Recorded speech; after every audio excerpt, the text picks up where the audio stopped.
آپ اس چبوترے سے اترے تو جیسے ہی آپ اس سے اتریں گے تو مشکل سے 7 یا 8 قدم اس طرف چلیں گے کہ یہاں چلتے ہی آپ کو ہرے رنگ کا کارپیٹ دکھائی دے گا. پوری مسجد نبوی میں کسی بھی جگہ پہ آپ دیکھیں گے تو لال رنگ کا پھولدار ڈیزائن دار لال رنگ کا کارپیٹ بچھا ہوا ہے. لیکن صرف مسجد کا ایک حصہ ایسا ہے جہاں پر ہرے رنگ کا کارپیٹ بچھا ہوا ہے. آپ اس میں غور سے دیکھ سکتے ہیں کہ اس میں جو زمین میں بچھا ہے وہ ہرے رنگ کا کارپیٹ بچھا ہوا ہے. یہ ہرے رنگ کا کارپیٹ جو بچھا ہوا ہے یہ ریاض الجنہ ہے، یہ جنت کی کیاری ہے. اس میں یہ جو آپ دروازے کی شکل میں دیکھ رہے ہیں، یہ جو حصہ دکھایا گیا ہے دروازے کی شکل میں، یہاں سے اس زمانے میں آپ صلی اللہ علیہ وسلم امامت فرماتے تھے. تو آپ نے ارشاد فرمایا کہ میرے ممبر اور میرے حجرے کے بیچ کا جو یہ حصہ ہے یہ جنت کی کیاری ہے، یہ ریاض الجنہ ہے. یہاں پر پہنچنے کا مطلب یہ ہے کہ دل میں یہ یقین رکھو کہ جب قیامت آئے گی، دنیا ختم ہو جائے گی، تو روح زمین کا صرف یہی حصہ ایسا ہے جو ایسے ہی جنت میں ملا دیا جائے گا. اب ایک بات میں اپنے دل کی آپ کو یہاں پہ بتا دوں، اگر آپ کو لگے کہ ہاں اس بات میں سچائی ہے تو مجھے اپنی دعاؤں سے ضرور نوازیے گا. دیکھیے، ہم نے بڑوں سے بھی سنا ہے، کتابوں میں بھی سنا ہے کہ جب حساب کتاب ہوگا اللہ کے ہاں تو جو نیک لوگ ہیں جنہوں نے نیک اعمال کیے ہیں وہ تو جنت میں چلے جائیں گے. جن کے گناہ زیادہ ہوں گے ان کو دوزخ میں بھیجا جائے گا، لیکن گناہوں کی سزا پوری کر لینے کے بعد وہ بھی جنت میں آئیں گے کیونکہ وہ کلمہ گو ہیں، ہے نا. اب یہاں پہ غور کرنے والی کیا بات ہے؟ غور کرنے والی بات یہ ہے کہ دیکھیے اللہ پاک یہ فرماتے ہیں کہ جس کو جنت میں بھیج دیا، جو جنت میں گیا وہ جنت سے کبھی باہر نہیں آئے گا. مطلب جو جنت میں گیا وہ دوزخ میں کبھی نہیں آئے گا، جو دوزخ میں گیا ہے وہ اپنے گناہوں کو پورا کرنے کے بعد وہ بھی جنت میں آ جائے گا. اور خود اللہ پاک نے ہی اپنے محبوب سے یہ کہلوایا ہے کہ یہ جنت کا حصہ ہے.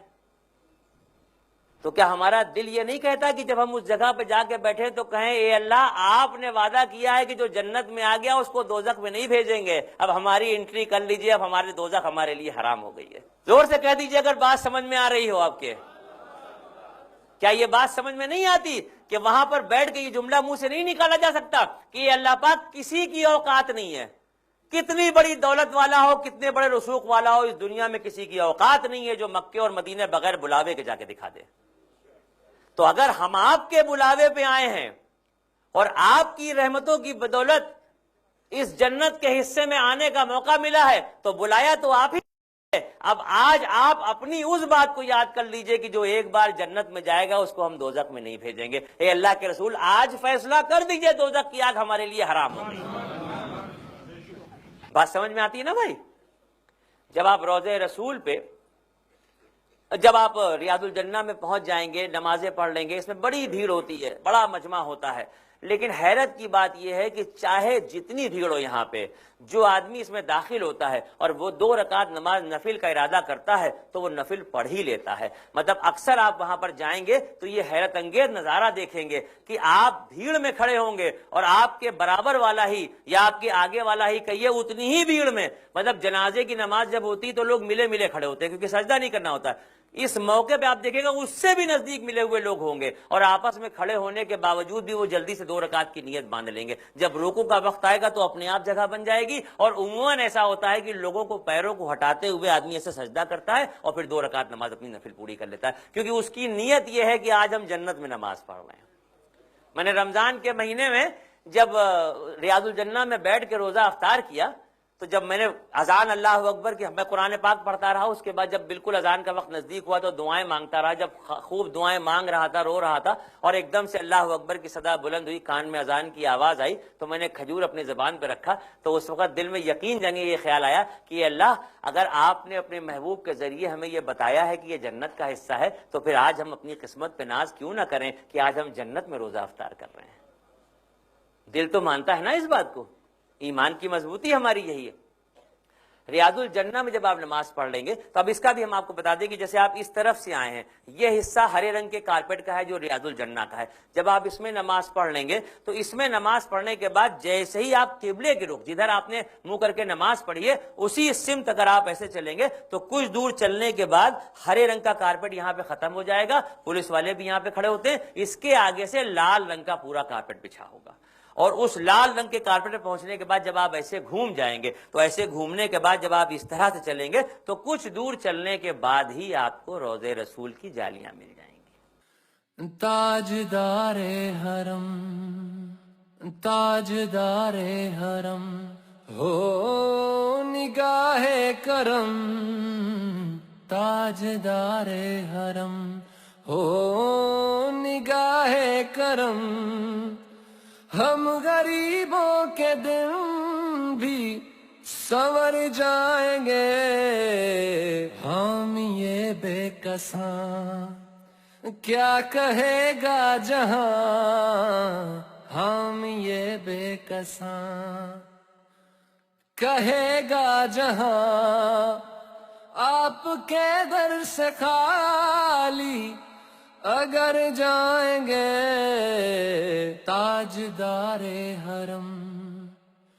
تاجدار حرم، کوئی اپنا نہیں غم کے مارے ہیں ہم، کوئی اپنا نہیں غم کے مارے ہیں ہم،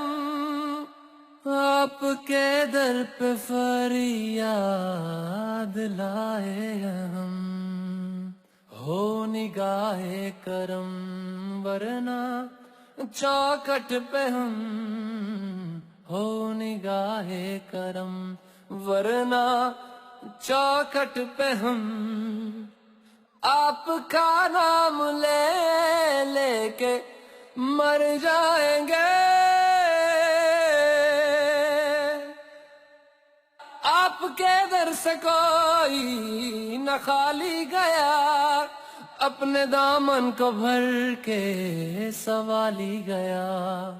ہو حبیب حزین، ہو حبیب حزین پر بھی آقا نظر ورنہ اور آ کے ہستی بکھر جائیں گے، تاجدار حرم، تاجدار حرم۔ یعنی آج آپ کی قسمت میں وہ لمحہ آ گیا کہ آپ اس مقام پہ پہنچ گئے جس کی تڑپ آپ فارم بھرنے سے پہلے سے لیے ہوئے تھے کہ ہم روزے پہ جائیں گے تو اظہار و عقیدت کرنا۔ لیکن یہاں پر ایک بات کا بہت خیال رکھیے گا، یہاں ادب اور احترام بہت لازم ہے۔ میں کسی پہ انگلی نہیں اٹھا رہا، بہت سے لوگوں کی یہ عادت پڑ گئی ہے، بیماری کہتا ہوں میں اس کو، بیماری سے پیدا ہو گئی ہے کہ لوگ وہاں پر موبائل نکال کے ویڈیو بنانے لگتے ہیں۔ اللہ کے واسطے یہ مت کیجیے گا، کیونکہ آپ کس جگہ پہ کھڑے ہو رہے ہیں، اگر آپ کا ایمان کمزور ہے، اگر آپ مارے ڈھکیلے وہاں پہ پہنچائے گئے ہیں تو پھر آپ جیسے بھی چاہیے وہاں جائیے، سلام کر کے نکل جائیے۔ لیکن اگر آپ کے دل میں اس بات کا یقین بیٹھ چکا ہے کہ ہمیں اندر سے دیکھا جا رہا ہے، ہمارے سلام کو سنا جا رہا ہے اور ہمارے سلام کا جواب بھی مل رہا ہے، لیکن ہمارے گناہ ہمارے کانوں میں اس طرح سے حاوی ہیں کہ وہ آواز ہمارے کانوں تک نہیں پہنچ رہی ہے۔ اس جگہ پر پہنچنے کے بعد دل عقیدت سے بھرا ہونا چاہیے، اظہار و عقیدت کا نذرانہ پیش ہونا چاہیے، درود و سلام کا ہمہمہ ہونا چاہیے، زبان پہ درود کثرت سے ہونا چاہیے۔ دیکھیے اس طرح سے یہ روضہ رسول کی جالیاں ہیں، ان جالیوں کے سامنے آپ کو کھڑے ہونا ہوگا۔ لیکن یہ لائن سے جالیاں ہیں، یہ 3 پلیٹ گول رنگ کی لگی ہوئی ہیں۔ جب آپ پہلی پلیٹ کے پاس پہنچیں گے تو یہاں پر لکھا ہوا ہے محمد الرسول اللہ صلی اللہ علیہ وسلم۔ یہاں پر ہمارے آقا نبی کریم سرکار دو عالم صلی اللہ علیہ وسلم آرام فرما رہے ہیں۔ یہ وہی جگہ ہے جہاں پر حضرت عائشہ کا حجرہ تھا، اس جگہ پر آپ آرام فرما رہے ہیں۔ یہاں پہنچیے تو دل بھرا ہونا چاہیے، دل اس بات کے لیے زبان سے کہے بغیر دل کہہ رہا ہو کہ یا رسول اللہ آپ ہی کی شفاعت کے طلبگار ہیں، آج یہاں آئے ہیں آپ کے بلاوے پہ، تو اے اللہ کے نبی ہمارے اوپر مہر لگا دیجئے، اے اللہ کے نبی حشر کے میدان میں اپنی کملی کے سائے میں ہمیں لے لیجئے، اے اللہ کے نبی ہمارے اعمال اس لائق نہیں ہیں، آپ ہی شفاعت کر کے ہمیں بخشوا دیجئے، میرا بگڑا وقت سنوار دے، میرے آقا مجھ کو نواز دے، تیری ایک نگاہ کی بات ہے میری زندگی کا سوال ہے، تیری ایک نگاہ کی بات ہے میری زندگی کا سوال ہے۔ اس جگہ پر درود سلام کا نذرانہ پیش کیجئے اور نذرانہ پیش کرنے کے بعد آگے بڑھیے۔ جیسے ہی آپ اس گول پلیٹ سے آگے بڑھیں گے تو آپ اس کے آگے دیکھیں گے یہ دو نام اور لکھے ہوئے ہیں، ایک پہ لکھا ہوا ہے ابو بکر صدیق رضی اللہ تعالیٰ عنہ اور دوسرے پہ لکھا ہوا ہے عمر فاروق رضی اللہ تعالیٰ عنہ۔ یہاں پر ہوتا کیا ہے کہ چونکہ دل تمناؤں سے لبریز ہوتا ہے، دل کی عجب سی کیفیت ہوتی ہے، رسول اللہ سے ایک ایسا عشق ہوتا ہے کہ یہاں پہنچنے کے بعد کیفیت عجیب سی دل میں ہوتی ہے اور آدمی زارو قطار رو رہا ہوتا ہے اور درود و سلام کا نذرانہ پیش کر رہا ہوتا ہے، اور یہاں پر جو لوگ ٹہل رہے ہوتے ہیں وہ بھیڑ کو جلدی جلدی آگے بڑھاتے ہیں، زیادہ دیر آپ کو رکنے نہیں دیا جاتا۔ تو آدمی کی نیت میں کھوٹ نہیں ہوتا، اس کے دل میں کوئی برائی نہیں ہوتی، لیکن اس موقع پہ عام طور پہ یہ غلطی ہو جاتی ہے کہ یہاں سے آگے بڑھتے ہوئے خلیفہ اول اور خلیفہ دوم کو لوگ نظر انداز کرتے ہوئے نکل جاتے ہیں۔ ان کی نیت میں کھوٹ نہیں ہوتا، چونکہ وہاں پر کھڑے ہونے کا موقع نہیں ہے، بھیڑ کو وہ آگے بڑھا رہے ہیں، تو السلام علیکہ یا رسول اللہ، السلام علیکہ یا رسول اللہ، السلام علیکہ یا حبیب اللہ، درود پڑھتے ہوئے سلام پڑھتے ہوئے لوگ آگے بڑھ رہے ہوتے ہیں، تو اس بھیڑ سے وہ اسی ریلے میں باہر نکل جاتے ہیں۔ لیکن مجھے لگتا ہے کہ کیا عظمت اور کیا شان ہوگی کہ یہ دونوں آج بھی روضہ رسول میں ہیں، لہذا ہم انہیں بھی سلام پیش کرتے ہوئے باہر نکلیں۔ اس دروازے سے ہم یوں اس طرح سے باہر نکل جائیں گے۔ یہ مسجد نبوی کا میں نے آپ کو حصہ دکھایا، یہ جو دروازہ میں نے آپ کو دکھایا ہے اس کا نام باب السلام ہے۔ ابھی تو آپ کو میں پہلی بار چونکہ مسجد نبوی میں لے کے گیا تھا اس لیے اس طرح سے میں لے کے اندر چلا گیا، لیکن اب آپ تو 8 دن کے لیے وہاں پہ جا رہے ہیں، لہٰذا ان 8 دنوں میں جب جب آپ کا دل چاہے کہ ہمیں پھر سے روضے پہ چل کے سلام پیش کرنا ہے، تو چونکہ وہاں پر تو بہت بھیڑ ہوتی ہے، بار بار اس کے انتظار میں داخل ہونا ممکن نہیں ہے، اور کتابوں میں بھی یہی لکھا ہے کہ پہلی مرتبہ جب آپ داخل ہوں تو باب جبرائیل سے داخل ہونا افضل ہے، اس کے بعد آپ کسی بھی دروازے سے جائیں۔ لہٰذا جب آپ کو دوبارہ کسی وقت اندر جانے کا دل چاہے تو آپ باب السلام سے داخل ہوئیں گے، پتہ نہیں ہے باب السلام سے مسجد نبوی میں داخل ہوئے اور سیدھے روضہ رسول پہ پہنچے، سلام پیش کیا اور اس کے بعد اسی راستے سے آگے نکل گئے، وہ باب بقی کا دروازہ ہے جس سے آپ باہر ہو گئے۔ میں نے تقریباً مسجد نبوی کے اندر کی ساری چیزیں آپ کو بتا دی، اب میں خواتین کے لیے بتا رہا ہوں، چونکہ مکہ شریف میں جب آپ لوگ پہنچیں گے تو حرم شریف میں مرد عورتیں ایک ساتھ اندر داخل ہوتے ہیں، لیکن مسجد نبوی کا معاملہ یہ ہے کہ اس جگہ پر مردوں کا سیکشن الگ ہے، عورتوں کا سیکشن الگ ہے۔ اگر آپ کے دل میں یہ تڑپ ہے کہ ہمیں بھی روضہ رسول پہ جا کے حاضری دینی ہے، ہمیں بھی وہاں پہ سلام پیش کرنا ہے، ہم بھی شفاعت کے طلبگار ہوں گے وہاں پہ، تو پھر آپ کو 25 نمبر اور 28 نمبر کے یہ 2 گیٹ ہیں، یہ 25 ہے، پھر یہاں پہ 26 ہے، یہاں پہ 27 اور یہ 28 ہے۔ 25 نمبر اور 28 نمبر کے گیٹ سے کسی سے بھی اگر آپ داخل ہوتی ہیں تو آپ اس حصے میں آ جائیں گی، اور جب یہ دروازے کھول دیے جائیں گے تو یہاں جتنی بھی عورتیں ہیں وہ اگر چاہیں گی تو اس طرح سے یوں چلتے چلتے یہاں پر آ جائیں گی، اور یہاں پہنچنے کے بعد وہ اصحاب صفہ پہ بھی نماز پڑھ سکتی ہیں، ریاض الجنہ پہ بھی نماز پڑھ سکتی ہیں، اور روضہ رسول پہ بھی ان کا سلام پیش ہو جائے گا۔ یہ مدینہ شہر ہے جس کا ذکر ہو رہا ہے، اور آپ کو اس بات کا خیال رکھنا ہے کہ ایک ایک لمحہ یہاں پر احترام کا ہے، اور کوشش اس بات کی بھی کرنی ہے کہ کسی بھی طرح سے کسی بھی بات پہ کسی سے جھگڑا نہ ہونے پائے آپ کا۔ مختلف دنیا کے لوگ آئے ہوتے ہیں، الگ الگ انداز کے لوگ آئے ہوتے ہیں، سب کا مزاج الگ ہوتا ہے، لیکن یہ مدینہ ہے، یہ مدینہ ہے، اور یہاں یہ سمجھ لیجئے کہ لازم ہے احترام کی نظروں سے دیکھنا، لازم ہے احترام کی نظروں سے دیکھنا، کیا جانے کون کیا ہے محمد کے شہر میں۔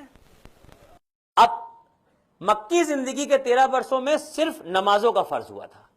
لیکن اب مدنی زندگی کی شروعات ہو رہی ہے، تو اب یہاں پر روزے کا فرض ہوا۔ اب یہاں پر امت مسلمہ کو بتایا گیا کہ تمہیں رمضان کے مہینے میں 30 روزے رکھنے ہیں، یعنی پہلے نماز فرض ہو گئی، پھر روزہ فرض ہو گیا، اور اسی کے ساتھ ساتھ زکوٰۃ کا بھی فرض ہو گیا۔ اب نماز، روزہ اور زکوٰۃ کے تو فرائض ہو گئے، لیکن